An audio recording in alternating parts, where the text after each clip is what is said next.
Dernière diapositive, et puis on vous libère, on a pris un peu de retard, mais c'est somme toute très raisonnable. Pour vous présenter, on va dire effectivement le panel des collectivités et acteurs engagés en Occitanie sur cette charte zéro phyto et aux différents niveaux. Vous voyez, donc nous avons cette année, en 2020, distingué 193 lauréats, soit qui ont conforté leur niveau initial, soit qui ont progressé dans la charte, ce qui nous donne un total de 519 gestionnaires qui sont engagés en Occitanie, donc que ce soit des communes, des intercommunalités, des départements ou des gestionnaires de camping ou d'infrastructures de loisirs. Et voilà, donc je vous remercie beaucoup à tous pour votre engagement. Et puis, donc je laisse la main à Julien s'il peut prendre la main pour nous faire son… Voilà, exact, c'est parfait, c'est fait. Pour nous présenter comment on se voit.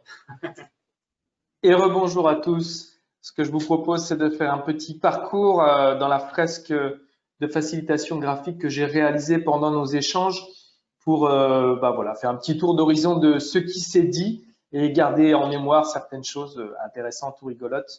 Donc, lors de cette remise de prix zéro phyto, nous avons commencé par le mot de Monsieur Palesi de Fredon, qui nous a rappelé que c'était une année un petit peu compliquée, 2020, mais que ce n'est pas pour autant que les équipes et les collectivités s'étaient relâchées. Tout le monde y a mis du sien et il tenait à tous nous remercier pour ça. Ensuite, on s'est intéressé à l'exemple de la mobilisation citoyenne, l'implication des citoyens dans cette démarche de zéro phyto. Comme beaucoup de démarches des collectivités, c'est intéressant de ne pas avoir quelque chose qui soit forcément descendant et impliquer l'utilisateur, c'est toujours une bonne chose. On nous a rappelé qu'à Montpellier, il y avait près de 100 000 arbres, donc on est quand même sur une grosse collectivité qui a commencé dès 2008 à faire passer ses parcs en zéro phyto, puis elle est passée à ses cimetières. L'objectif étant pour 2021 ou plus tard de pouvoir appliquer cette politique au niveau des terrains de sport. Pour l'instant, ce n'est pas encore tout à fait possible, mais en tout cas, pour impliquer les citoyens, ce qui semble important, c'est d'informer et d'expliquer, notamment au travers de parutions, d'affiches, de matériel pédagogique, et ne pas hésiter à créer des animations et des événements pour que les gens soient vraiment partie prenante, qu'ils soient physiquement impliqués dans la démarche. Alors, on nous a rappelé l'existence à Montpellier de jardins familiaux et de jardins partagés, qui n'ont pas tout à fait la même fonction, ou en tout cas le même fonctionnement, puisque le jardin familial, c'est une parcelle par famille, alors que le jardin partagé, eh bien, on partage le travail et les récoltes. J'ai eu grand plaisir à entendre, puisque j'habite à Montpellier, qu'on en avait enfin fini avec les permis de végétaliser, dont la tournure m'a toujours semblé effectivement extrêmement bizarre.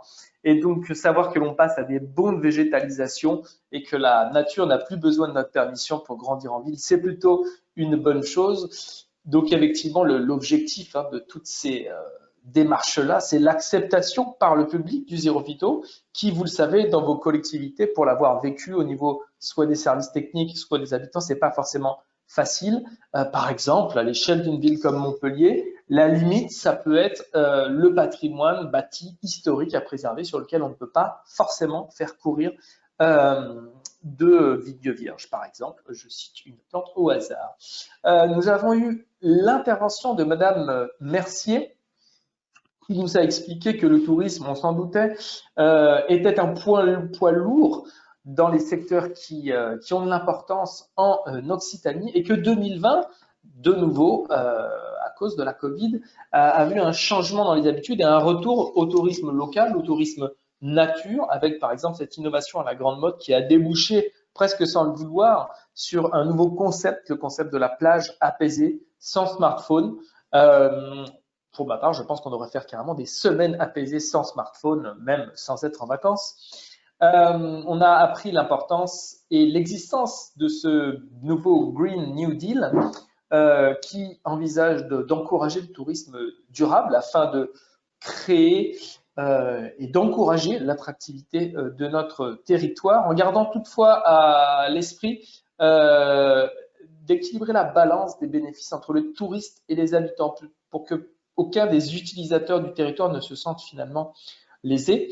On a parlé de la création du label village, je me suis dit que je devais le mettre en entier et maintenant je ne m'en souviens plus. Village fleuri, qui sont engagés en zéro phyto, donc qui sont plus à la binette qu'au pulvérisateur. Dans les autres interventions que nous avons eues aujourd'hui, ensuite on passera sur les prix, on a Madame Mur qui nous a expliqué qu'au 19e, un peu dans la mouvance de la pensée globale sur les villes et de l'urbanisation à la Haussmann, on préconisait 4 espèces d'arbres en milieu urbain. Ces arbres, on les connaît, ils ont tous pâti d'avoir été mis autant que ça sous les feux de la rampe, puisqu'aujourd'hui, ils sont pour la plupart inutilisables car vulnérables. D'abord parce qu'on en a mis partout, ce qui n'est pas très en direction de la mixité sociale. Et ensuite, parce qu'on a eu tendance à reproduire, utiliser la même semence, la même souche génétique d'un arbre qu'on estimait satisfaisant, avec le gros danger que, en clonant un seul individu, en cas d'attaque bactérienne ou de maladie, c'est tout un cheptel qui peut se retrouver en danger. Et puis tout ça conduit à un appauvrissement génétique qui n'est pas forcément du meilleur goût pour la solidité du cheptel d'arbres d'une ville. Et donc on nous a rappelé qu'il valait mieux, et comme souvent, privilégier la diversité. C'est comme ça que marche la nature. Elle est plutôt sur un mode aléatoire qu'un mode organisé, comme on a tendance à vouloir le faire. Nous avons eu effectivement l'intervention de Monsieur Labbé, qui a su être communicatif dans son plaisir d'être avec nous aujourd'hui et de parler des arbres. Il nous aura rappelé que le zéro phyto, c'était l'affaire de tous et que effectivement il y a eu cette très belle idée de la réconciliation avec les autres composants du vivant. Le vivant ne fait qu'un tout, nous en faisons partie au même titre que les arbres. Et effectivement, je crois que ce temps est venu et que ce temps est nécessaire pour pouvoir amorcer une belle transition écologique. Il a été surpris et heureux de voir que certaines collectivités avaient devancé l'esprit de sa loi en abordant le sujet des cimetières qui n'avaient pas pu être présents dans le premier texte de loi. Donc j'ai l'impression que ça lui donne beaucoup d'espoir et c'est vrai qu'à nous aussi. Les objectifs maintenant, puisqu'on approche de la conclusion pour le futur, c'est d'appliquer tout ça aux écoles, aux copropriétés, aux hôpitaux, aux forêts. On est sur le bon chemin pour effectuer un retour en force de la biodiversité, mais à titre personnel, j'ai tendance à penser que le temps presse, donc il faut qu'on continue nos efforts conjoints pour aller dans cette direction et pouvoir proposer à nos enfants des villes et des campagnes et des forêts pleines de biodiversité et d'une richesse et d'une diversité agréable. Au niveau des remises de prix, on a eu des remises de prix de niveau 2 avec 35 nouvelles collectivités cette année qui l'ont obtenu, pour plus d'une centaine qui l'ont déjà.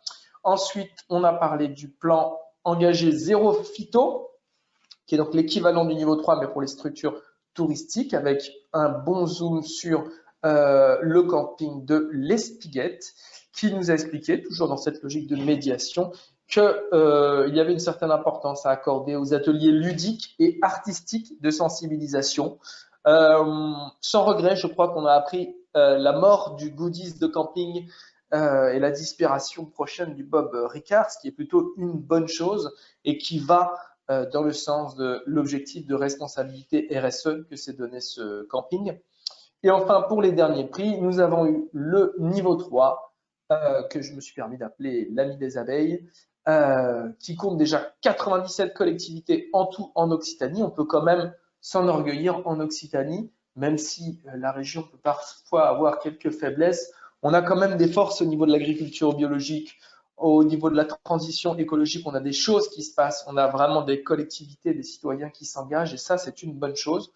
Et nous avons fini avec le niveau Terre 7, donc ça, c'est le Grand Prix, le niveau expert, qui a été commenté par Monsieur Losego de la communauté de communes d'Aurignac, qui vous dit un grand merci à tous, ce que je fais moi aussi de mon côté, un grand merci pour votre attention pendant cette rétrospective et pendant toute cette remise de prix. Merci beaucoup à vous.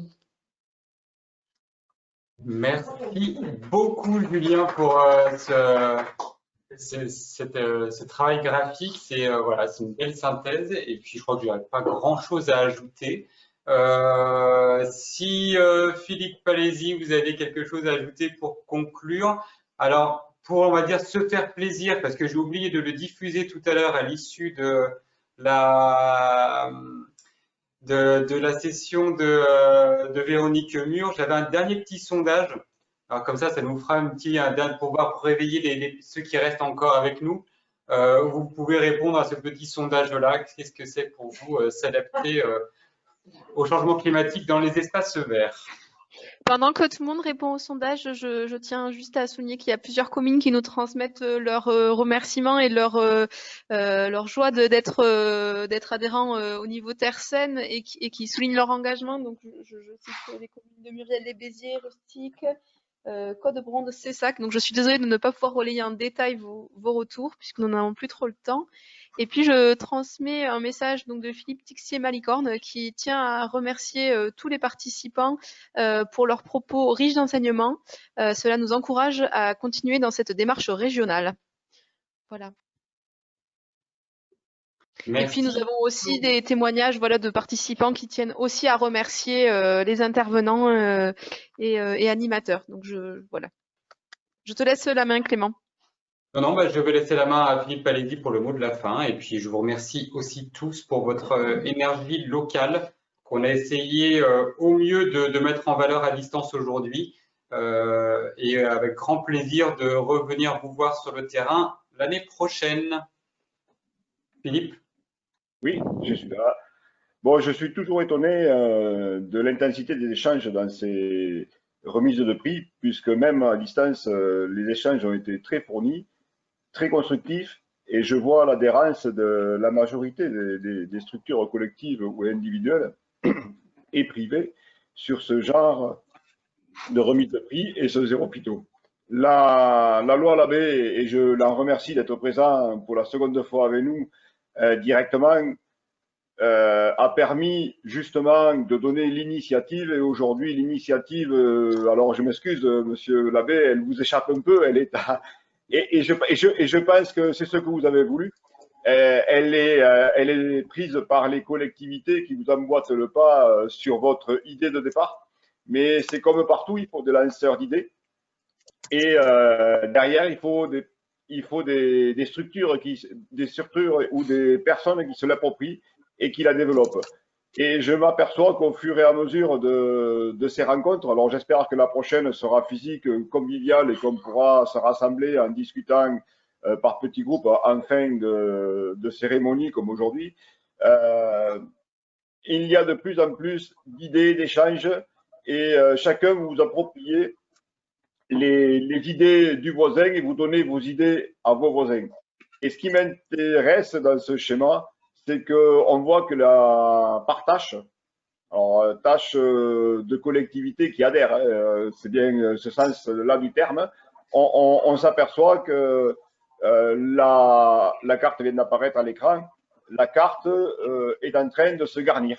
Effectivement, côté ouest de la région, avec le recul de 2 ans, elle commence à se garnir.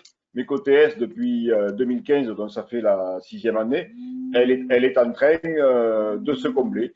Et je trouve que c'est très bien. Je remercie aussi l'équipe de la Fredon parce que franchement, pour quelque chose qui n'était pas forcément très facile, très aisé à mettre en place, ça s'est déroulé de façon parfaite. Tout le monde, enfin, tous les intervenants ont pu intervenir. Ça a été un peu plus long que prévu, mais sachez que dans ce genre de manifestation, c'est toujours plus long. Et si c'est long, c'est que c'est constructif. Je vous en remercie à tous. Je remercie nos partenaires financiers et institutionnels, encore une fois, de nous accompagner dans cette action que l'on tient à cœur au niveau de la Fredon. N'hésitez pas à revenir vers nous pour développer vos activités parce que je pense qu'au niveau tourisme, ça permet de développer toutes les activités régionales. Merci à tous. Merci. Merci encore pour votre participation et je vous souhaite de très bonnes fêtes aussi. Merci beaucoup. Merci beaucoup. Au revoir. Au revoir. Merci à tous. Au revoir. Au revoir. Au revoir.